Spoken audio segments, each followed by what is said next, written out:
Salut Loulou, bah écoutez, ça fait longtemps que je ne vous avais pas vu, et bah écoutez c'est tout jeudi, et voilà quoi. Donc là moi je reviens d'un petit séjour de Thalasso, et puis c'était vraiment pas mal. Là je suis arrivé du côté de...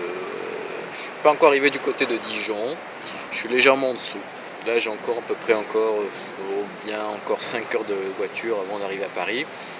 Je pense que je serai à Paris aux alentours de 20 heures, peut-être pas avant. 20 heures ça me semble bien, puis le temps que j'arrive, me reposer. Ouais. Ben, je profite un petit peu de cet endroit pour vous dire que ça fait vraiment du bien de changer d'air et que c'est important de changer de cadre. J'ai eu l'occasion un petit peu de prendre contact avec un coach et de faire les exercices. Moi j'en suis pour l'instant au module 1. Le coach me dit qu'à peu près il faut une journée par module. En fait, non, enfin, moi il faut carrément une semaine pour bien faire comme il faut les exercices avec tous les modules. Et c'est vraiment bien parce qu'effectivement ça fait appel à l'inconscient. Et c'est vrai que moi je vous invite vraiment à prendre un coach parce que les coachs posent des bonnes questions.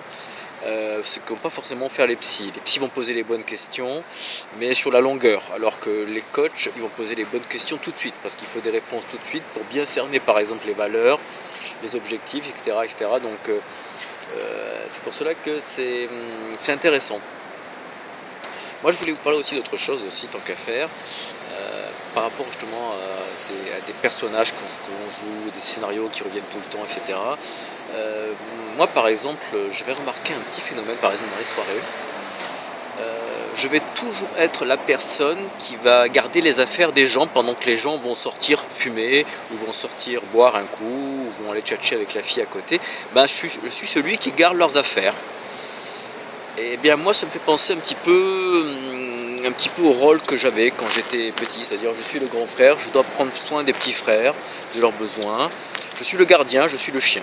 En fait, je suis le chien de garde, je suis le brave toutou qui va tout le temps être là pour garder les affaires, pour veiller à ce que personne ne va les voler. Mais du coup, en fait, je me prive en fait d'un plaisir collectif, etc. Puisque je suis celui, par exemple, même dans les soirées, je suis celui, par exemple, qui va cuisiner. Alors effectivement, j'aime cuisiner, c'est un vrai plaisir. Hein, je ne renie pas du tout ça. C'est vraiment que j'aime partager, j'aime faire plaisir aux gens, je suis généreux, et vraiment. Mais c'est vrai qu'au final, pendant que je cuisine, pendant que je fais les petits fours, etc., ben je participe pas à la vie de la collectivité, de la société. Je m'exclus un petit peu. Je m'exclus en recherchant une fausse reconnaissance, puisque je suis le gardien de leurs affaires. Je suis celui qui va cuisiner pour eux, qui va apporter leur petit plaisir en bouche, pendant que eux, alors qu'à la base, ils m'ont rien demandé du tout. C'est moi qui ai proposé. Donc, je me suis dit, bon, mais il faut qu'il y en ait un qui se désigne, et ben, c'est moi qui vais le faire. Mais en réalité, effectivement, en jouant ce rôle de chien, d'animal de compagnie, de brave toutou, de celui qui rend service à la meute en gardant les affaires pour pas qu'on veille au grain, ben en fait je m'exclus moi-même de la meute et je me prive de beaucoup de plaisir.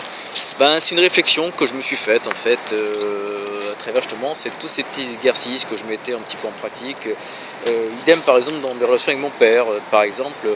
Ben lui, il m'invitait au restaurant, puis en échange, ben, je lui tenais compagnie. Voilà, et pendant que je lui tiens compagnie, il me raconte ses misères, ses petits trucs à droite à gauche, etc. Ben, voilà, donc en gros, je t'invite à la maison, puis je peux me défouler sur toi un grand coup. De façon, voilà. Et puis de façon, tu es là pour garder tes frères, tu es là pour garder la maison, tu dois veiller à ci, tu dois veiller à ça. En fait, j'ai plein de messages subliminaux qui m'ont été implantés dans ma jeunesse et qui aujourd'hui n'ont plus lieu d'être. Et c'est vrai que du coup, quand j'en prends conscience, eh ben, ça fait un vide. Parce que je n'en veux plus aujourd'hui. Et c'est vrai qu'aujourd'hui ben, je prends mon destin en main, voilà, donc j'ai choisi moi-même d'aller me faire du bien, d'aller faire un petit séjour en Thalasso à Annecy. J'ai loué ma voiture, je suis allé tracer directement, j'ai fait mes trois jours là-bas où je me suis éclaté avec petit déjeuner à volonté, etc. Vraiment je me suis fait plaisir, j'ai fait la connaissance de gens, avec vraiment une expérience de riche aussi, parce que c'est un univers vraiment 5 étoiles, donc c'est aussi important de connaître autre chose que ce que je vis à Paris dans 15 mètres carrés avec voilà, tout le reste, etc. Donc de changer aussi d'ouverture, de changer d'environnement, de changer c'est une expérience en fait, qui est très intéressante et que je vous invite vraiment à tester. Voilà.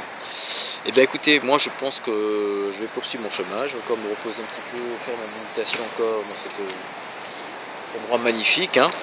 Et puis on se retrouve tout à l'heure. Bye.